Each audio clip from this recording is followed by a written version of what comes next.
Now, we did linear inequalities. Let's look at quadratic inequalities. Yep, sports fans, the x squared, that means you're going to be dealing with parabolas again. Ha, ha, ha, ha, ha, ha. It seems that you can't get away from those guys at all. Well, too bad. Well, anyways, there's three ways to solve it. One way is, yeah, this is my preferred method of doing it. Just use the graphing calculator. That's why you paid so much money for it. Use it. The other one is roots and test points. And you know, this becomes extremely handy because it's actually, once you know how to PSA, which you are all masters at doing, it's a lot faster than using your graphic calculator. And this one, case analysis. Well, you know what? It's in the textbook, but I can't stand that sucker. No way. I hate it. So you know what? On the weekend, go look at case analysis. I'm not going to.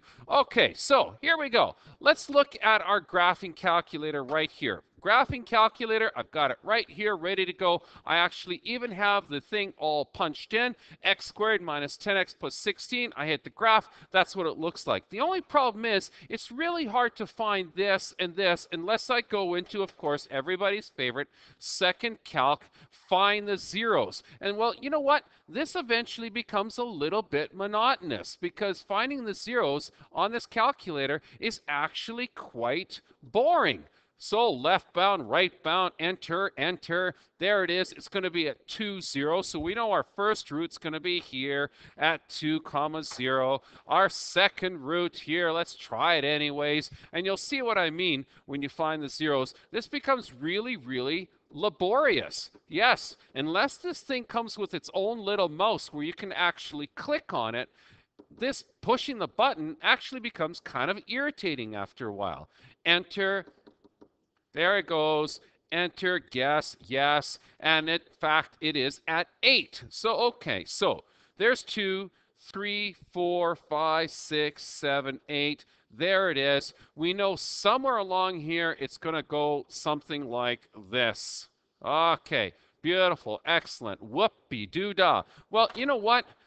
If you knew how to do the roots real quickly, best way, PSA, baby. You betcha. Look how fast PSA is compared to clicking on your calculator. As a matter of fact, you know what? Why don't you try it with me? I'm going to do PSA. You click on your calculator and find me these two roots right now. Ready, set, go. Okay, I know it's going to be minus 8 times minus 2. Why? Because minus 8 plus minus 2 is equal to minus 10. So my answer is minus 8 and minus 2. So x minus 8. X minus 2. Look, I've got my roots already. How about you? 8 and 2. There it is. Done. Okay? Before you can even finish clicking the calculator, I know what my roots are. Now, let's take a look at one thing, though. Look at what this inequality says. This part, this equation right here, this parabola, has to be bigger than 0. So, let's take a look here. Where on this parabola is it greater than 0? 0 is right here. That's 0, right there. That's our x coordinate, our x axis. That's 0. Where is this parabola bigger than 0? The parabola is bigger than 0 in this direction, here and here. But look what's not bigger than 0. This is in the negative section. That's not bigger than 0. So you can't include that part. So in other words, the answer to this solution is right at this 0 right here and right at this 0 here are our answers. This part is equal to at where? Our first root, which is 2, and bigger. Okay, so that's bigger in that direction. Okay, and this at 8, bigger in this direction. What does that mean? How do you turn around and explain that then? Well, it's really easy to explain because if you think about it, what is x doing? X is going in this direction. That's where this parabola gets bigger. So in fact, x has to be less than and equal to 2. Why equal? Because it's a dot and our original equation had an equal sign in it, okay? So if you look at this, look, x has to be less than or equal to. Less than or equal to 2 because in this direction right here is right? Where x is less than 2, it's above the x-axis. Take a look similarly on the other side here, right here at x and 8, okay? X is bigger when it goes past 8. It's bigger when it's less than 2. It's bigger when it passes 8. So when it's greater than or equal to 8. There's your solution, and that's actually how you have to write it. Well, let's take a look at these test points then. This becomes very, very interesting because our test points are, guess what? Our roots.